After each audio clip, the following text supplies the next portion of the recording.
અમદાવાદ શહેરના એકદમ પ્રાઇમ એરિયો ગણાતો એટલે નિકોલ અને નિકોલમાં બી નિકોલ ડીમાર્ટની નજીક અને મેવાડા ગ્રીન પાર્ટી પરની એકદમ સામે આજે તમારા માટે 2 BHK ફ્લેટ એ પણ 190 વારનો ફૂલ ફર્નિચર અને ઇલેક્ટ્રોનિક્સ આઇટમ સાથે લઈને આવી ગયો છું। અહીંયા તમને સ્પેશિયસ લિવિંગ રૂમ મળી રહ્યો છે, એવી ફૂલ ઇન્ટિરિયરની સાથે સારી એવી ડાઇનિંગ સ્પેસ મળી રહેવાની છે અને બહેનોનું પ્રિય કિચન બી મળી રહેવાનું છે અને મોડ્યુલર કિચન મળી રહેવાનું છે, સારો એવો સ્ટોર એરિયા અને વોશયાર્ડ મળી રહેવાનું છે।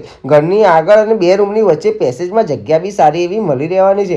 જોરદાર એવા લોકેશનમાં આ ફ્લેટ આવેલો છે। કિંમતની વાત કરીએ તો 68 લાખ રૂપિયા કિંમત મૂકેલી છે। અહીંયા તમને જોરદાર એવો ફૂલ ઇન્ટિરિયર કરાયેલો માસ્ટર બેડરૂમ મળી રહેવાનો છે અને ફૂલ્લી વેન્ટિલેશન વાળો આ રૂમ મળી રહેવાનો છે। અહીંયા તમને બીજો એક ચિલ્ડ્રન રૂમ બી મળી રહ્યો છે। ચિલ્ડ્રન રૂમની અંદર સ્ટેન્ડિંગ વિન્ડો બી આપેલી છે। હવે વાત કરીએ તો પ્રોપર્ટી લેવા માટે શું કરવાનું રહેશે, નીચે આપેલા નંબર પર કોન્ટેક્ટ કરવાનો રહેશે ને અમારી આઈડીને ફોલો કરવાનું ભૂલતા નહીં। અમારી યુટ્યુબ ચેનલને આજે જ સબસ્ક્રાઈબ કરો। તમારે બી કોઈ પ્રોપર્ટી લેવી હોય, વેચવી હોય કે ભાડે આપવી હોય। Thank you.